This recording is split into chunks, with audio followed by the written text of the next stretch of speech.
मोदी जी इस जन्म में तो आप हमको नहीं हरा सकते।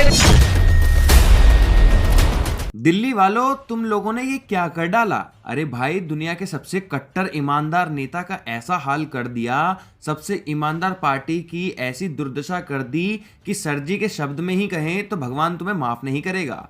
दिल्ली के मुगले आजम को तुमने रायते आजम बना दिया, केजरीवाल जैसे कट्टर ईमानदार नेता को हरा दिया, मनीष सिसोदिया जैसे शिक्षा मंत्री को भी पटक दिया।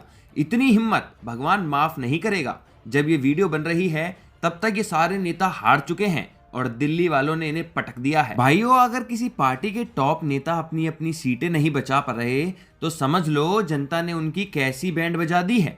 सिर्फ हराया नहीं है बल्कि छाती पर घुटना रखकर पूरी हवा ही निकाल दी है। भाई ईमानदार थे ना। माना कि केजरीवाल जी ने बुजुर्गों के लिए फ्री धार्मिक यात्रा का इंतजाम किया था, पर भाइयों इसका मतलब ये थोड़ी है कि तुम लोगों ने उन्हें हराकर उनकी धार्मिक यात्रा पक्की कर दोगे। वैसे भी बेचारे पिछले 1 साल से घर से तिहाड़ तक की यात्रा कर चुके थे और थक चुके थे, लेकिन तुमने रहम भी नहीं किया। अब बताओ कौन करेगा तुम्हारा एंटरटेनमेंट? कौन टीवी पे आकर कहेगा कि एलजी हमें काम नहीं करने देता? सबसे बड़ा सवाल है कौन करेगा तुम्हारे लिए फ्री वाली कॉमेडी? दिल्ली वालों, तुमने अपने ही फ्री एंटरटेनमेंट खुद ही बंद करवा दिया है, वो भी उस आदमी का जो हमेशा कहता था कि मेरा कुछ नहीं उखाड़ पाएगा कोई भी। और देखो जनता ने ऐसा उखाड़ा है कि अब दोबारा लगाने लायक भी नहीं छोड़ा है। यमुना तो साफ हो गई थी ना।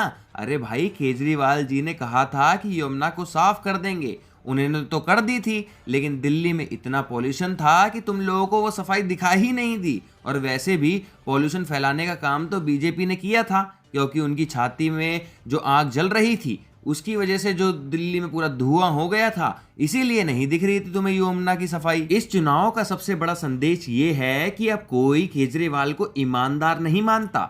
जिस ईमानदार छवि के दम पर आम आदमी पार्टी ने दिल्ली और पंजाब में सरकार बना ली थी, अब वो छवि टूट गई है। लोग केजरीवाल को और भी ज्यादा लालची और भ्रष्ट नेता मानने लगे हैं, वरना ऐसे कैसे होता? जो पार्टी 2015 में 67 सीट लाई थी, 2019 में 62 सीट लाई थी, वही आज 22 सीट पर अटक कर रह गई।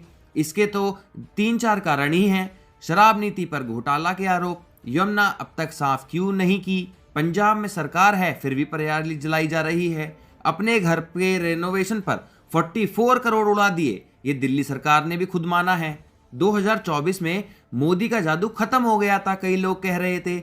जब लोकसभा चुनाव हुए, बीजेपी को 30 सीट कम आई थी, तब लोग कह रहे थे मोदी का जादू खत्म हो गया है। फिर क्या हुआ?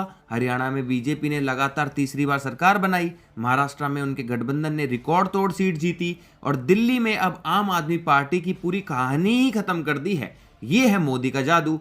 अब केजरीवाल तो जा चुके हैं, आप क्या सोचते हैं इस पूरी वीडियो को लेकर? अपनी राय कमेंट सेक्शन में जरूर दीजिए। मिलते हैं एक और नई वीडियो के साथ, तब तक के लिए जय हिंद, जय भारत।